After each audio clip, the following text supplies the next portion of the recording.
खुलुमबाय आं मनिन्द्र महिलारी नोंथांमोनखौ महिलारी wide angle चेनेलाव बरायबाय दिनैनि बे गोदान भिडिअआव आंजों मोगा-मोगि आयदायाव दङ बर'नि मुंदांखा यूट्यूबार आलफ्रेड बसुमतारी बिथांखौ बावैसो सिगां आं नैबे दैजिं फेस्टिवलनि गिबि बेखेवनाय सानाव लोगो मोनदोंमोन बिथाङा आंजों लोगोआव दङ दिनै बिथांनि बागै मिन्थिगोन बिथांनि सिनायथिखौ जों आबुं मिन्थिगोन लोगोसे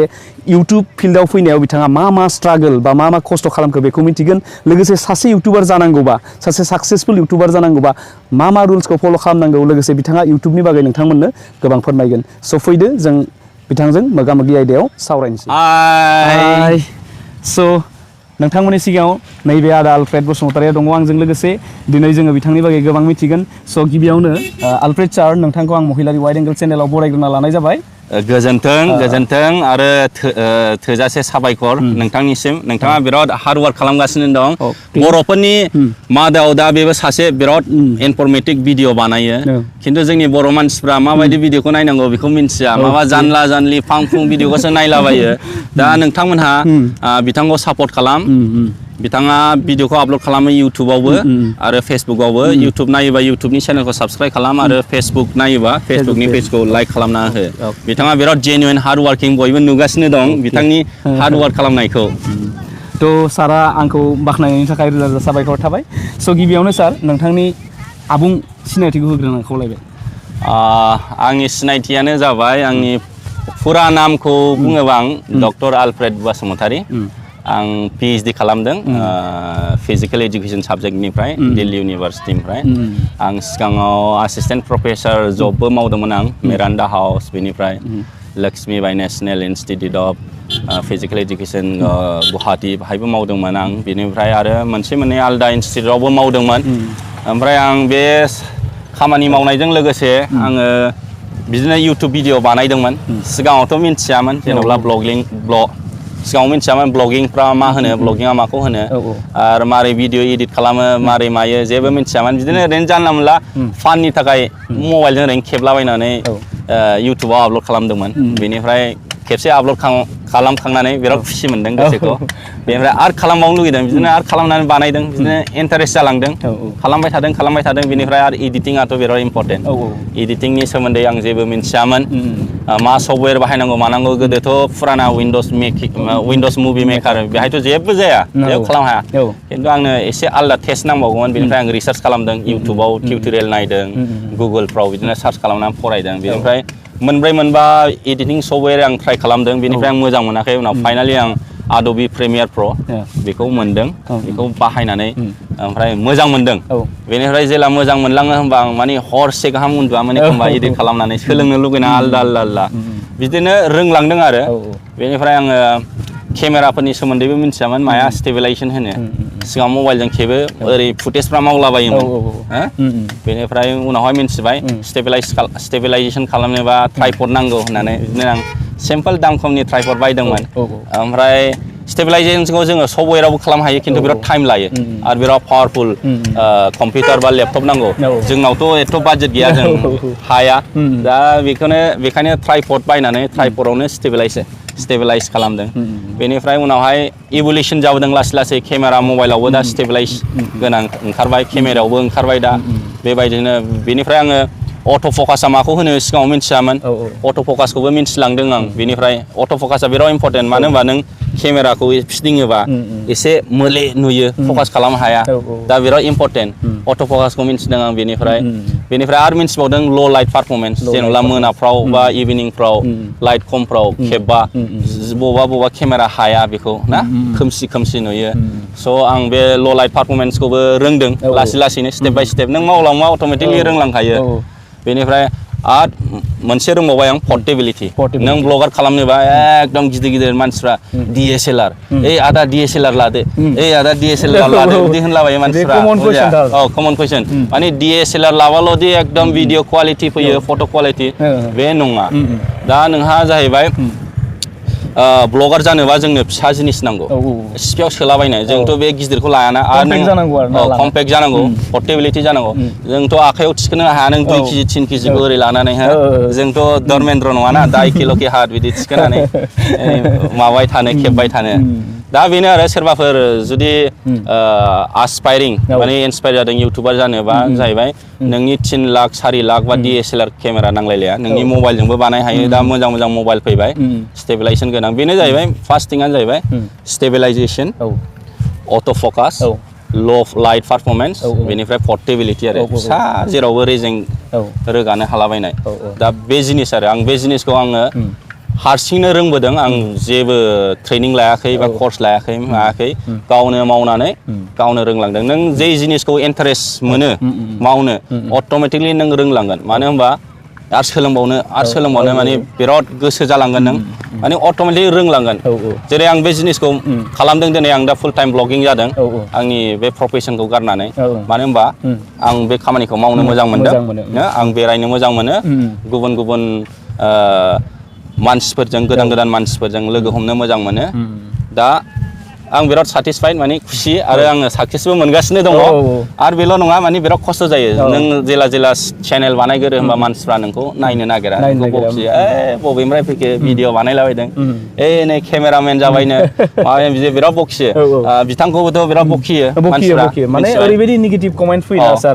समाव माने निजेखौनो बिराद लाजिनाय मोनो माने आं ओरैबायदि इउटुब चेनेलफोरखौ स्टाडि खालामबाय दङ जायाव गुबुन हारिया बेबायदि कमेन्ट लिरा माने एज ए इउटुबार हिसाबै दा नोंथांखौ जेबायदि रिसपेक्ट होयो बेबायदिनो साफा रिसपेक्ट होयो गुबुन हारिया नाथाय जोंना मा जायो लरग'ग' माबायदि मानो मोखांखौ देखायदों बेबायदि ओमफ्राय आं मोनसे बुस्थुखौ ओरै नाजादोंना बुस्थुआ आंनि मथेबा इउटुब चेनेलाव बा इउटुबार जानोबा मोखांजों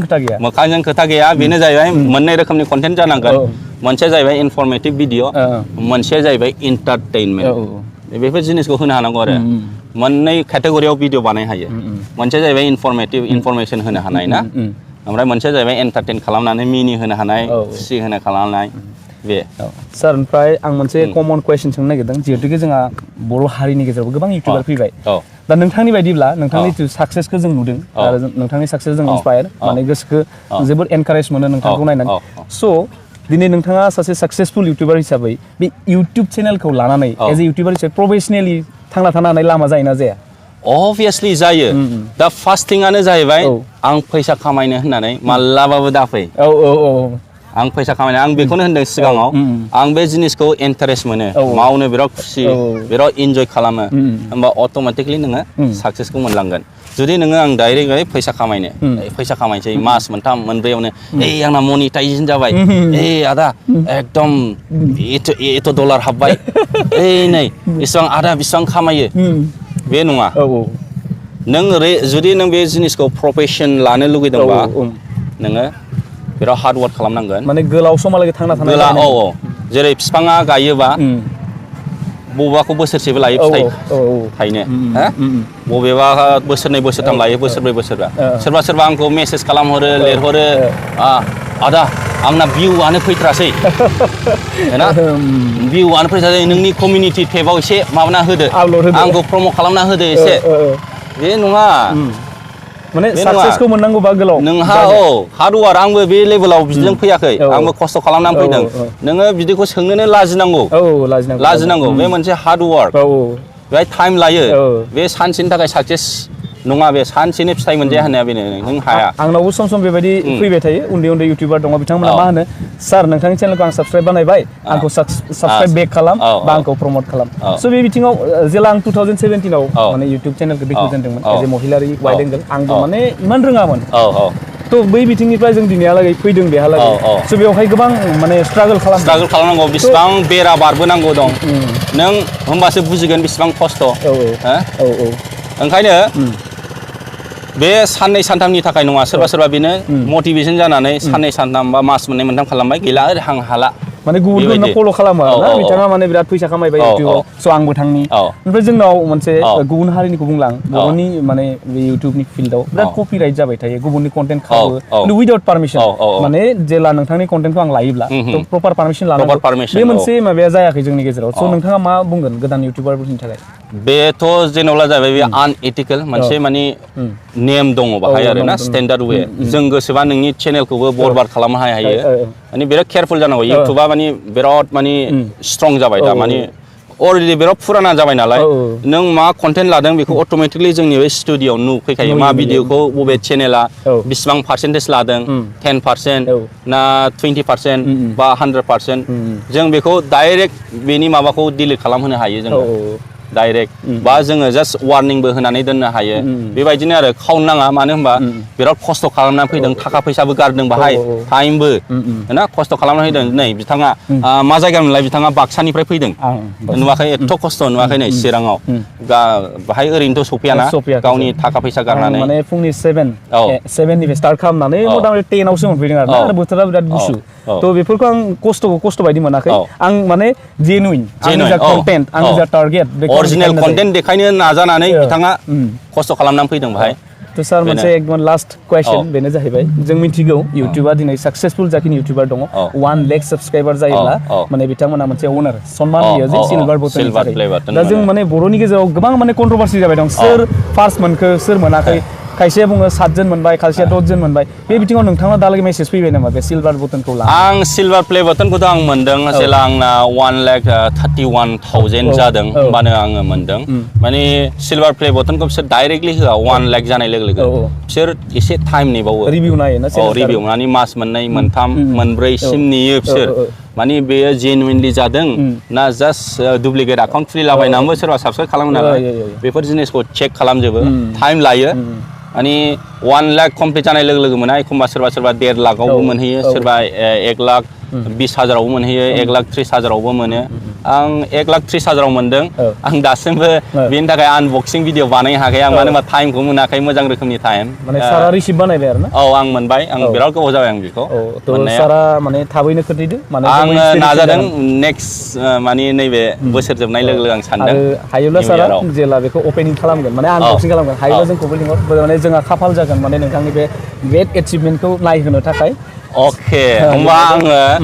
मोनसे डेट फिक्स खालामनांसिगोन बानायदो सार फिक्स खालामदो ओमफ्राय जोंखौ बुंहरदो जों बेखौ नायफैगोन आरो बेफोरो मोनसे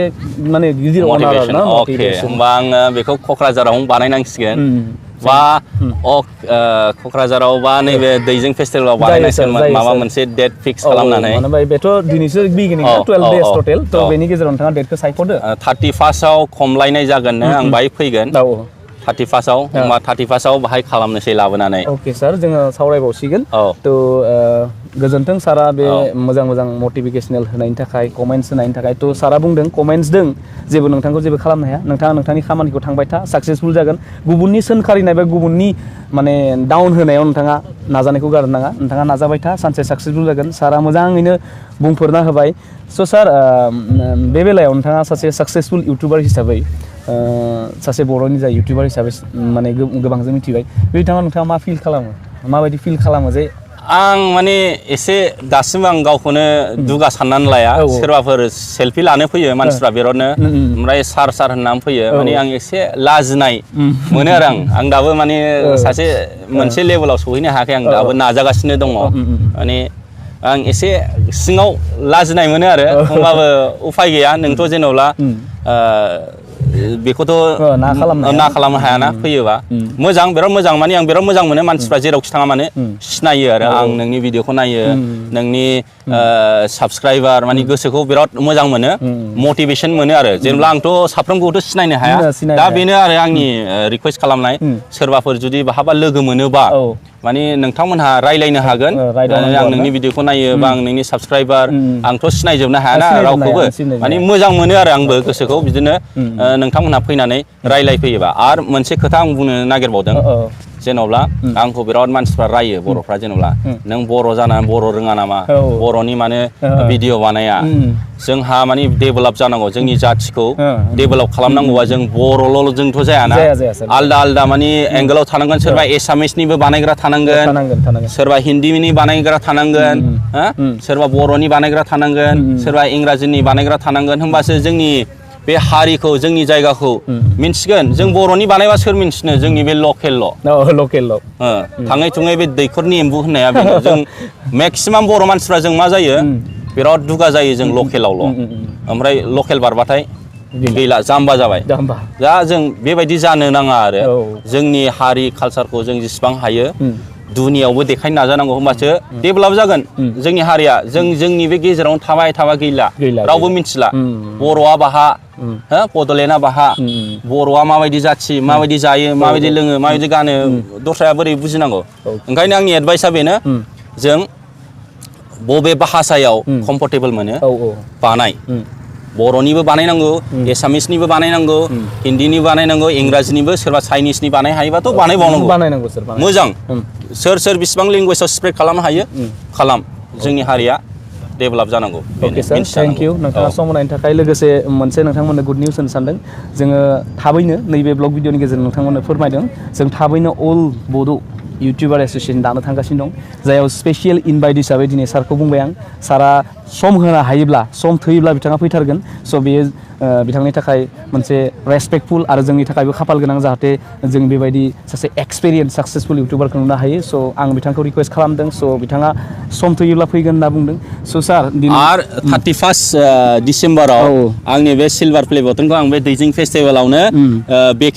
खेवसिगोन अपेन खालामसिगोन नोंथांमोनहाबो फैनानै नायफैनो हागोन दा जेसेबां इउटुबारफोर दङ